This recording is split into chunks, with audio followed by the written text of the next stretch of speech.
Teacher അമ്മയുടെ ഇന്നത്തെ എപ്പിസോഡിലേക്ക് എല്ലാവർക്കും സ്വാഗതം. വീഡിയോ ആദ്യമായി കാണുന്നവരാണെങ്കിൽ സപ്പോർട്ട് ചെയ്ത് സബ്സ്ക്രൈബ് ചെയ്ത് ലൈക്ക് ചെയ്യാൻ മറക്കല്ലേ. രാധയെയും മഹേഷിനെയും ജാമ്യത്തിലിറക്കാനായി അഡ്വക്കേറ്റ് സിന്ദൂര വിക്രമനെ ഏൽപ്പിക്കുന്ന മോഹൻ ജയിലിലെത്തി രാധയെയും മഹേഷിനെയും കണ്ട് ഇക്കാര്യം പറയുന്നുണ്ട്. മഹേഷിനെ കാണുന്ന മോഹൻ പറയുന്നുണ്ട്, നിനക്ക് അവളുടെ തനിക്കുണം പിടികിട്ട് കാണുമല്ലോ.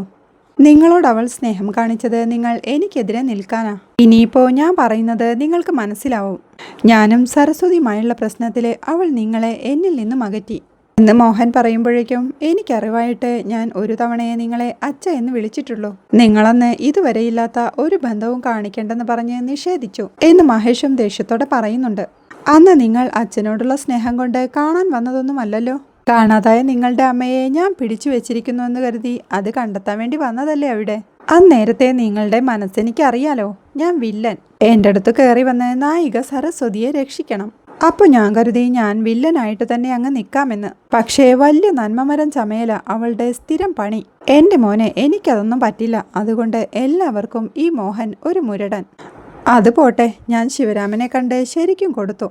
നിങ്ങളെ കേസി കുടുക്കിയതിന് രാധയെയും കണ്ടിരുന്നു. വിഷ്ണു ജാമ്യത്തിന് ട്രൈ ചെയ്യില്ലെന്ന് അവളോട് ഉറപ്പിച്ചു പറഞ്ഞു. ഞാനേതായാലും നിങ്ങളുടെ ജാമ്യത്തിനായി ഒരു നല്ല അഡ്വക്കേറ്റിനെ ഏർപ്പാടാക്കിയിട്ടുണ്ട്. അഡ്വക്കേറ്റ് സിന്ദൂര വിക്രമൻ നല്ലൊരു തീ കക്ഷിയാ. അതുകൊണ്ട് ഉറപ്പിച്ചോ, ഉടനെ തന്നെ ജാമ്യം കിട്ടും. ഇനി നിങ്ങൾ ശരിക്കൊന്ന് ആലോചിച്ചു നോക്ക്. ഇനി ഈ അച്ഛനെ നിങ്ങൾ ശരിക്കും മനസ്സിലാക്കും. എന്നാ ശരി എന്ന് പറഞ്ഞ് മോഹൻ യാത്ര പറയാൻ തുടങ്ങുമ്പോഴേക്കും, ഈ അവസരം നിങ്ങൾ ശരിക്കും മുതലെടുക്കുന്നതാണോ എന്ന സംശയത്തോടെ മഹേഷൻ ചോദിക്കുന്നുണ്ട്. എന്തിനെ? ഇപ്പൊ നിങ്ങളുടെ ഒരു കാര്യത്തിന് എല്ലാവരും നിങ്ങളെ ഉപേക്ഷിച്ച് കളഞ്ഞില്ലേ. പക്ഷെ മോനെ, എനിക്കതിന് കഴിയില്ല. അതെന്റെ ധർമ്മം. അതുകൊണ്ട് മാത്രമാ മഹേഷേ ഞാൻ വന്നത്. എന്തായാലും എനിക്ക് ചെയ്യാനുള്ളതെല്ലാം ഞാൻ ചെയ്യും. അതൊന്നും ആരെയും ബോധ്യപ്പെടുത്താനല്ല എന്നും പറഞ്ഞുകൊണ്ട് മോഹൻ അവിടെ നിന്ന് പോകുന്നുണ്ടേ. പിന്നീട് കൃഷി ഓഫീസിലേക്ക് ഇറങ്ങാനായി നിൽക്കുന്ന ശിവരാമേട്ടനെയും മകൻ റജിയെയുമാണ് കാണിക്കുന്നത്. എടി ലില്ലിക്കുട്ടി, ഞാൻ ഇറങ്ങാ കേട്ടോ. പുതിയ കൃഷി ഓഫീസറെ ഒന്ന് കണ്ടിട്ട് വരാം എന്ന് പറഞ്ഞ് റെഡിയായി നിൽക്കുന്ന റജിയുടെ അടുത്തേക്ക് ചെന്ന് ഇറങ്ങിയാലോ എന്ന് ചോദിക്കുമ്പോഴേക്കും ലില്ലിക്കുട്ടിയും അങ്ങോട്ട് എത്തുന്നുണ്ട്. എന്നാ ചെയ്താലും പന്നിയും പോത്തും വിചാരിക്കണം നമുക്ക് എന്തേലും കിട്ടണമെങ്കിൽ. എന്നാലും ഓഫീസറെ ഒന്ന് പോയി കണ്ടേക്കാം എന്ന് പറഞ്ഞ് ശിവരാമേട്ടൻ പോവാൻ തുടങ്ങുമ്പോഴേക്കും ശിവരാമേട്ടന്റെ മൊബൈൽ റിങ് ചെയ്യുന്നുണ്ട്. വിളിക്കുന്നത് ലച്ചു ആണെന്ന് കാണുന്ന ശിവരാമേട്ടൻ കുറച്ചു സമയം ദേഷ്യത്തോടെ നിന്നിട്ട് കോൾ എടുക്കുമ്പോഴേക്കും, ശിവരാമേട്ടൻ എന്നോട് ദേഷ്യമല്ലേ എന്ന് ലച്ചു ചോദിക്കുന്നുണ്ട്. ദേഷ്യം മാത്രമല്ല, കടുത്ത വെറുപ്പാ എനിക്ക് നിന്നോട്. ശിവരാമേട്ടൻ പറയുമ്പോൾ, അങ്ങനൊന്നും പറയില്ലേട്ടാ, എനിക്ക് സഹിക്കൂലെന്ന് ലച്ചുവും പറയുന്നുണ്ട്. നീ എൻ്റെ കൂടെ നിന്ന് ചതിച്ചവളാ, നീ എന്നോട് മിണ്ടണ്ട എന്ന് ശിവരാമേട്ടനും ദേഷ്യത്തോടെ പറയുന്നത് കേട്ട്, ഏട്ടൻ ചെയ്തതുപോലെ ഞാനും അവളെ സരസൂനെ മക്കളുടെ മുന്നിൽ നിന്ന് വിളിച്ചിറക്കിയതാ. പക്ഷെ അവളുടെ കുടുംബം തകരുമെന്നൊക്കെ പറഞ്ഞ് കരഞ്ഞപ്പോൾ ഞാൻ അതിൽ വീണുപോയി. അറിഞ്ഞ സത്യം ശിവരാമേട്ടന്റെ മുന്നിൽ മറച്ചു വെച്ച് നിൽക്കാനൊന്നും എന്നെ കൊണ്ട് പറ്റിയിട്ടല്ല. അവളുടെ കരച്ചിലിൽ ഞാനങ്ങ് പെട്ടുപോയതാ. അമ്മയുടെ വയറ്റിൽ ഞങ്ങൾ ഒട്ടിയിരുന്നതല്ലേ. അവളൊന്നുമില്ല, എനിക്ക് സഹിക്കാൻ പറ്റില്ല. അവളുടെ കാര്യം മറച്ചു വെച്ച് ശിവരാമേട്ടനെ പറ്റിച്ചതൊന്നുമല്ല. ടെൻഷനോടെ ലച്ചു പറയുമ്പോഴേക്കും, സരസ്വതി ജീവിച്ചിരിപ്പുണ്ടെന്ന് എന്നിൽ നിന്ന് മറച്ചു വെച്ചവരെല്ലാം എന്നെ ചതിച്ചവർ തന്നെയാ. ഞാൻ ഒരു കാലത്തും അവരോട് പൊറുക്കില്ലെന്ന് ശിവരാമേട്ടനും സങ്കടത്തോടെ പറയുന്നുണ്ട്. ഏട്ടാ, അങ്ങനൊന്നും പറയല്ലേ. എൻ്റെ പൊന്നേട്ടനല്ലേ, എന്നോടിങ്ങനെ പിണങ്ങല്ലേ. എനിക്ക് ശരിക്കും വിഷമമാവുന്നുണ്ട് കേട്ടോ എന്ന് ലച്ചു പറയുമ്പോഴേക്കും, ഒടുക്കം എന്നോടൊരു വാക്കുപോലും പറയാതെ നീ മടങ്ങിപ്പോയി. എന്നെ പറ്റിക്കാൻ കൂടെ നിന്ന് നാടകം കളിച്ചു. എങ്ങനെ തോന്നി രണ്ടിനും എന്നെ ഇങ്ങനെ പറ്റിക്കാനെന്ന് സങ്കടത്തോടെ ശിവരാമേട്ടനും ചോദിക്കുന്നുണ്ട്. ഏട്ടൻ പോലീസിൽ അറിയിക്കും, തന്റെ മക്കള് തന്നെ കേസിൽ പ്രതിയാവുമെന്നൊക്കെ അവള് പറഞ്ഞപ്പോ, നീ നിന്റെ പാട്ടിനെ എന്താന്ന് വെച്ചാ ചെയ്യേ എന്ന് പറഞ്ഞ് ഞാൻ അവിടെ നിറങ്ങി പോന്നതാ. പക്ഷേ അവൾ ഉലഞ്ഞു പോകുന്നത് എനിക്ക് സഹിക്കാൻ പറ്റില്ലല്ലോ ചേട്ടാ എന്ന് ലച്ചു നിസ്സഹായതയോടെ പറയുമ്പോഴേക്കും എല്ലാവരും ഒളിച്ചൊളിച്ച കാര്യങ്ങൾ ഇത്രയും വഷളായത്. അവൾ അവിടെ പിള്ളേരുടെ വാക്കും കേട്ട് ഇരുട്ടുമുറിയിൽ കയറി ഒളിച്ചിരിക്കാൻ തുടങ്ങിയപ്പോൾ തുടങ്ങി ആദ്യത്തെ തെറ്റ്. പിന്നെ തെറ്റിന് മുകളിൽ തെറ്റായി. അതൊട്ടും പൊളിക്കാൻ പറ്റാതായി. ഞാനന്ന് സ്റ്റേഷനിൽ പരാതി കൊടുത്തില്ലായിരുന്നെങ്കിൽ അവൾ ആ ഇരുട്ടുമുറിയിൽ കിടന്ന് ചത്തേനെ. പിള്ളേരവളെ വീട്ടിനകത്തു തന്നെ കുഴിച്ചിട്ടനെ. ഇക്കാര്യം നേരത്തെ പറഞ്ഞിരുന്നെങ്കിൽ എന്ത് പറ്റുമായിരുന്നു? വീണയുടെ ജോലി നഷ്ടപ്പെടുമായിരുന്നു. അത് ഏത് കാലത്താണെങ്കിലും പോവേണ്ടതാ അല്ലേ. അമ്മ മരിച്ചതിന്റെ പേരിൽ കിട്ടിയ ജോലിയാ. അമ്മ മരിച്ചിട്ടില്ലെങ്കിൽ അസാധുവാവില്ലേ. അത്രയ്ക്ക് ആ ജോലിയേയും കെട്ടിപ്പിടിച്ചിരിക്കാൻ എന്താ കാരണം? ആ ജോലി പോയാലും വേറൊരു ടെസ്റ്റ് എഴുതി ജോലി നേടാനുള്ള പ്രാപ്തി ആ കൊച്ചിനില്ലേ. പിന്നെ സന്തോഷിന്റെ ബന്ധം പോകുമെന്ന് പേടിച്ചാണെങ്കിൽ ഇപ്പോഴെന്താ സംഭവിച്ചത്? ചിലത് സംഭവിക്കണം. അത് എത്ര കാലം നീങ്ങിയാലും അത് സംഭവിക്കും. സംഭവിച്ചിരിക്കും എന്ന് ശിവരാമേട്ടനും പറയുന്നുണ്ട്. ഏട്ടൻ പറഞ്ഞതുപോലെ ഞാനും അവളോട് ഇതെല്ലാം പറഞ്ഞതാ. അവൾ വഴങ്ങണ്ട ഏട്ടാ. പിന്നെ അവളുടെ കുടുംബം ഞാനായിട്ട് കലക്കണ്ട എന്ന് കരുതി. അത്രയുള്ളൂ എന്ന് ലച്ചു പറയുമ്പോഴേക്കും എന്നിട്ട് നീ വിചാരിച്ച പോലെ നടന്നോ എന്ന് ശിവരാമേട്ടനും ചോദിക്കുന്നുണ്ട്. ഇത്രയും ലോകം കണ്ടിട്ടും നിനക്കതിനുള്ള വകതിരിവില്ലാതായി പോയല്ലോ കൊച്ചേ എന്ന് ശിവരാമേട്ടൻ പറയുമ്പോഴേക്കും ഏട്ടാ, അത് ഞാൻ എത്ര ലോകം കണ്ടാലും ശിവരാമേട്ടനോട് തർക്കിച്ച് ജയിക്കാനുള്ള പ്രാപ്തിയൊന്നും എനിക്കില്ല ഏട്ടാ. എനിക്ക് മാപ്പ് തരണമെന്ന് ലച്ചു പറയുന്നത് കേട്ട് പലപ്പോഴും എൻ്റെ അനിയത്തിമാരായിട്ടല്ല എൻ്റെ മക്കളെ പോലെയാ ഞാൻ നിങ്ങളെ ചേർത്ത് പിടിച്ചിട്ടുള്ളത്. അങ്ങനെ ചെറുപ്പത്തിലെ വയസ്സായി പോയ ഒരുത്തനാ ഞാൻ. അയാളെയാ നിങ്ങൾ ചതിച്ചത് എന്ന് പറഞ്ഞുകൊണ്ട് ശിവരാമേട്ടൻ ആ കോൾ കട്ട് ചെയ്യുന്നുണ്ടേ.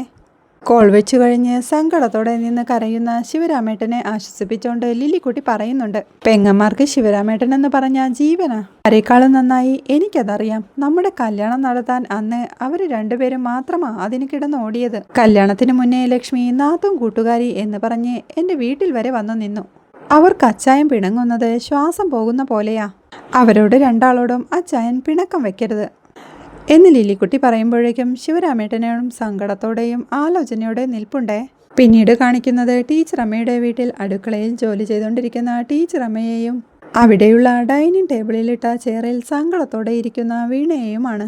എടി, നീ ഇങ്ങനെ വിഷമിച്ചിരിക്കല്ലേ കുഞ്ഞി, നമുക്കെല്ലാത്തിനും ഒരു പരിഹാരം ഉണ്ടാക്കാം. വെറുതെ ഓരോന്ന് ആലോചിച്ചിരുന്നിട്ടാ ഈ ചടപ്പ്. നീ ആ തോരനെ പയറരിഞ്ഞെടുത്തേ എന്ന് അമ്മ പറയുമ്പോഴേക്കും വീണ പയറെടുത്ത് അരിയാനായി തുടങ്ങുന്നുണ്ടേ. ടെൻഷനോടെയും ആലോചനയുടെയും ഇരുന്ന് പയർ മുറിച്ചുകൊണ്ടിരിക്കുന്ന വീണയെ കണ്ട് എടി, നിന്റെ അരിയൽ കണ്ടിട്ട് എനിക്ക് പേടിയാവുക. ശ്രദ്ധിച്ച് ചെയ്യാൻ പറ്റില്ലെങ്കിൽ ഇങ്ങുതാ, ഞാൻ ചെയ്തോളാം, വെറുതെ കൈ മുറിക്കാൻ നിൽക്കല്ലേ എന്ന് പറഞ്ഞ് ടീച്ചറമ്മ അത് വാങ്ങാനായി ശ്രമിക്കുമ്പോഴേക്കും വേണ്ടമ്മേ, ഞാൻ ചെയ്തോളാം എന്ന് പറഞ്ഞ് വീണയും തടയുന്നുണ്ട്. അവളുടെ സങ്കടം കണ്ട് ഇതിങ്ങനെ പോയാൽ ശരിയാവില്ല, ഞാൻ സന്തോഷിനെ ഒന്ന് വിളിക്കട്ടെ എന്ന് പറഞ്ഞ് ടീച്ചറമ്മ തൻ്റെ മൊബൈലെടുത്ത് സന്തോഷിനെ വിളിക്കുന്നുണ്ടേ. ജോലിയിലായിരുന്ന സന്തോഷ് ആ കോൾ എടുക്കുമ്പോഴേക്കും സന്തോഷേ, സരസ്വതിയാ എന്നവർ പറയുമ്പോഴേക്കും ടീച്ചറേന്ന് സന്തോഷം വിളിക്കുന്നുണ്ട്. എനിക്ക് സന്തോഷിനോട് കുറച്ച് കാര്യങ്ങൾ പറയാനുണ്ട്. നിങ്ങൾ തമ്മിലിങ്ങനെ വല്ലാതെ അകന്നു പോവല്ലേ. സന്തോഷെ, കുഞ്ഞി ഒരു തെറ്റും ചെയ്തിട്ടില്ല. എൻ്റെ കാര്യം ആരോടും പറയണ്ടെന്ന് പറഞ്ഞതുകൊണ്ട് മാത്രമാ അവളിത് സന്തോഷിനോട് പോലും പറയാതിരുന്നത്. സന്തോഷേ, അത് എൻ്റെ മിസ്റ്റേക്കാ സന്തോഷേ. മോനെ, അക്കാര്യത്തിൽ കുഞ്ഞിയോട് പരിഭവം വെക്കല്ലേ എന്ന് ടീച്ചറമ്മയും അപേക്ഷയോടെ പറയുമ്പോഴേക്കും ടീച്ചറെ, ഞാൻ ഓഫീസിൽ കുറച്ച് തിരക്കില്ല, ഞാൻ പിന്നീട് തിരിച്ചു വിളിക്കാമെന്ന് പറഞ്ഞ് സന്തോഷ് ആ കോൾ കട്ട് ചെയ്യുന്നുണ്ടേ. സന്തോഷ് മനഃപൂർവ്വം തന്നെ ഒഴിവാക്കിയതാണെന്ന് മനസ്സിലായ ടീച്ചറമ്മ ടെൻഷനോടെ നീക്കുമ്പോഴേക്കും എന്തു പറ്റി അമ്മ എന്ന് വീണയും ചോദിക്കുന്നുണ്ട്. സന്തോഷ് തിരക്കിലാണെന്ന്, പിന്നെ വിളിക്കാമെന്ന് എന്ന് ടീച്ചറമ്മ പറയുമ്പോഴേക്കും ആയിക്കോട്ടെ എന്ന് ടെൻഷനോടെ വീണയും പറയുന്നുണ്ട്. എനിക്ക് തോന്നുന്നില്ല എന്ന് ഒരു ദീർഘനിശ്വാസത്തോടെ പറഞ്ഞുകൊണ്ട് ടീച്ചറമ്മയും തൻ്റെ ജോലിയിലേക്ക് തിരിയുന്നുണ്ടേ. പിന്നീട് അഡ്വക്കേറ്റ് സിന്ദൂര വിക്രമന്റെ മുന്നിലിരിക്കുന്ന മോഹനെയാണ് കാണിക്കുന്നത്. നമ്മൾ ശിവരാമന്റെ കേസിന് അടിയന്തരമായി ഒരു കൗണ്ടർ പെറ്റീഷൻ കൊടുക്കണം. ഇവരിപ്പോൾ കൊടുത്തിരിക്കുന്ന വസ്തുതകളെ നമ്മൾ ശരിക്കും മുറിക്കണം. മൊത്തം കാര്യങ്ങളും സരസ്വതിയുടെ ഗൂഢാലോചനയായിരുന്നു എന്ന തരത്തിലായിരിക്കണം നമ്മൾ ഇത് ഫ്രെയിം ചെയ്യാൻ. സരസ്വതിയുടെയും കൃഷ്ണചന്ദ്രന്റെയും ക്യാരക്ടർ അസാസിനേഷൻ വേണം. നിങ്ങളുടെ റിലേഷൻഷിപ്പിലെ പ്രശ്നം സരസ്വതി ആയിരുന്നു എന്ന തരത്തിൽ വാദിക്കാനാവണം. ആളുകൾ അറിയുന്നതല്ല ഇവളുടെ ക്യാരക്ടർ എന്ന നിലയിൽ പ്രസന്റ് ചെയ്യാനാവണം. സരസ്വതിയുടെ മകളുടെ ജോലിക്കും വിവാഹത്തിനുമായി നടത്തിയ വലിയൊരു ഗൂഢാലോചനയാണ് സരസ്വതിയുടെ മിസ്സിംഗ് എന്നതാണ് നമ്മുടെ നരേഷൻ എന്ന് വക്കീൽ പറയുമ്പോഴേക്കും സാറേ, അതെങ്ങനെയാണെന്ന് മോഹനും ചോദിക്കുന്നുണ്ട്. സിന്ദൂര വിക്രമൻ ഒരു പൊട്ടിച്ചിരിയോടെ അതൊക്കെ ഞാൻ പറഞ്ഞു തരാം എന്ന് പറഞ്ഞുകൊണ്ട് കാര്യങ്ങളെല്ലാം മോഹന് വിവരിച്ചു കൊടുക്കുന്നുണ്ട്. എല്ലാം കേട്ട് സന്തോഷത്തോടെ ഇതെന്തൊരു കഥയാണ് സാറേ, എല്ലാ കാര്യവും മൊത്തത്തിൽ തിരിഞ്ഞല്ലോ മോഹൻ ചോദിക്കുമ്പോഴേക്കും ഒരു പൊട്ടിച്ചിരിയോടെ അതാണ് സിന്ദൂര എന്ന് വക്കീലും പറയുന്നുണ്ട്. പെറ്റീഷൻ ഞാൻ റെഡിയാക്കി തരാം, ഇന്നു തന്നെ സ്റ്റേഷനിൽ കൊടുക്കണം എന്ന് വക്കീൽ പറയുമ്പോഴേക്കും കൊടുക്കാം സാർ, കൊടുത്തിരിക്കുമെന്ന് മോഹനും ഉറപ്പിച്ചു പറയുന്നുണ്ട്. പിന്നീട് തന്റെ അനർഹമായ ജോലി റിസൈൻ ചെയ്യാനായി HMന്റെ മുന്നിലിരിക്കുന്ന വീണയാണ് കാണിക്കുന്നത്. കൂടെ തന്നെ മേരിക്കുട്ടി ടീച്ചറും ഇരിപ്പുണ്ടേ. കമലാക്ഷി ടീച്ചറും മദനൻ സാറും മിഥുൻ സാറുമെല്ലാം തൊട്ടരികിൽ തന്നെ നിൽപ്പുണ്ട്. ആ രണ്ട് മേളവും തീർന്നു കിട്ടി എന്ന് മദനൻ സാർ കമലാക്ഷി ടീച്ചറോട് രഹസ്യമായി പറയുമ്പോഴേക്കും എന്തൊക്കെയായിരുന്നു സാറേ, ടീച്ചറമ്മയും ടീച്ചറേച്ചിയും ഇപ്പോൾ രണ്ടും ദേ അയ്യോ പോത്തൊന്നും പറഞ്ഞ് വീണ് കിടക്കുന്നു എന്ന് പറഞ്ഞ് കമലാക്ഷി ടീച്ചർ ചിരിക്കുമ്പോഴേക്കും സത്യമുണ്ട് ടീച്ചറെ, അതാ ഇങ്ങനെയൊക്കെ സംഭവിച്ചതെന്ന് മദനൻ സാറും പറയുന്നുണ്ട്. അത് കേട്ട മിഥുൻ സാറും വീണയും ടെൻഷനോടെ നിൽക്കുമ്പോഴേക്കും സോമൻ സാറും പറയുന്നുണ്ട്, സത്യത്തിൽ വീണ, എനിക്കിത് പേഴ്സണലി വളരെ വിഷമം ഉണ്ടാക്കുന്ന കാര്യമാണ്. ജന്മം കൊടുത്ത കൈകൊണ്ട് ഉദകക്രിയ ചെയ്യുക എന്നൊരു പ്രയോഗമുണ്ട്. ശരിക്കും എനിക്ക് അങ്ങനെയാ തോന്നുന്നത്. ഞാൻ ഓപ്പണാക്കിയ ഒരാളുടെ സർവീസ് ബുക്ക് ഇങ്ങനെ ക്ലോസ് ആക്കേണ്ടി വരുന്നത്, സ്റ്റാഫ് ലിസ്റ്റിലേക്ക് ഞാൻ എഴുതി കൊടുത്ത പേരൊഴിവാക്കേണ്ടി വരുന്നത് വ്യക്തിപരമായി എനിക്ക് വലിയ ദുഃഖമുണ്ട്. പക്ഷേ ഒന്നും അങ്ങനങ്ങ് അവസാനിച്ചു പോകുന്നൊന്നുമില്ല. വീണ ഇതൊരു അനുഭവമായി എടുത്താൽ മതി എന്ന് പറയുമ്പോഴേക്കും എന്നാലും ഇതൊരു വല്ലാത്ത അനുഭവമായി പോയെന്ന് കമലാക്ഷി ടീച്ചറും കളിയാക്കിക്കൊണ്ട് പറയുന്നുണ്ട്. അത് കേൾക്കുന്ന മേരിക്കുട്ടി ടീച്ചറും കമലാക്ഷി ടീച്ചറെ ദേഷ്യത്തോടെ നോക്കുമ്പോഴേക്കും PSC എഴുതി ഇനിയും ജോലിയിൽ കയറാവുന്നതേയുള്ളൂ, ഇങ്ങനെയൊന്നും സംഭവിച്ചില്ലെന്ന് കരുതൂ വീണ എന്ന് സോമൻ സാർ പറയുമ്പോഴേക്കും കണ്ണ് നിറഞ്ഞുകൊണ്ട് വീണയും അത് തലയാട്ടി സമ്മതിക്കുന്നുണ്ടേ. അനുഭവങ്ങൾ വലിയ കരുത്താവട്ടെ എന്ന് പറഞ്ഞുകൊണ്ട് സോമൻ സാർ റിസൈൻ ചെയ്യാനായി ആ രജിസ്റ്റർ വീണയുടെ നേരെ എടുത്തു കൊടുക്കുന്നുണ്ട്. സങ്കടത്തോടെ കണ്ണു നിറഞ്ഞുകൊണ്ട് മേരിക്കുട്ടി ടീച്ചറെയും മിഥുൻ സാറേയും ഒന്ന് നോക്കിക്കൊണ്ട് ആദ്യമായി താൻ സ്റ്റാഫ് റൂമിൽ വന്നിരുന്ന ആ നിമിഷമെല്ലാം ഓർത്തെടുത്തോണ്ട് കരഞ്ഞുകൊണ്ട് വീണ ആ റിസൈനിങ് ലെറ്ററിൽ സൈൻ ചെയ്യുന്നുണ്ട്. പിന്നീട് ആ റിസൈനിങ് ലെറ്റർ വീണയുടെ നേരെ നീട്ടുമ്പോഴേക്കും വീണ അത് വാങ്ങിച്ച് കരഞ്ഞുകൊണ്ട്, സാറേ, ഹെഡ് മാസ്റ്ററായിട്ട് സ്കൂളിൽ മാത്രമല്ല എൻ്റെ ജീവിതത്തിലും ശരിക്കും ഇടപെട്ടിരുന്നു.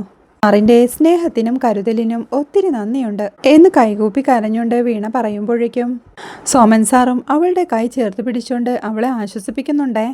ഇത്രയുമാണ് ഇന്നത്തെ എപ്പിസോഡിലെ വിശേഷങ്ങൾ. സിന്ദൂര വിക്രമൻ്റെ നിർദ്ദേശപ്രകാരം സരസ്വതിക്കെതിരെയുള്ള പെറ്റീഷനുമായി മോഹൻ പോലീസ് സ്റ്റേഷനിലെത്തുന്നതാണ് നാളത്തെ എപ്പിസോഡിലെ വിശേഷങ്ങൾ. വീഡിയോ ഇഷ്ടമായാൽ സപ്പോർട്ട് ചെയ്ത് സബ്സ്ക്രൈബ് ചെയ്ത് ലൈക്ക് ചെയ്യാൻ മറക്കല്ലേ.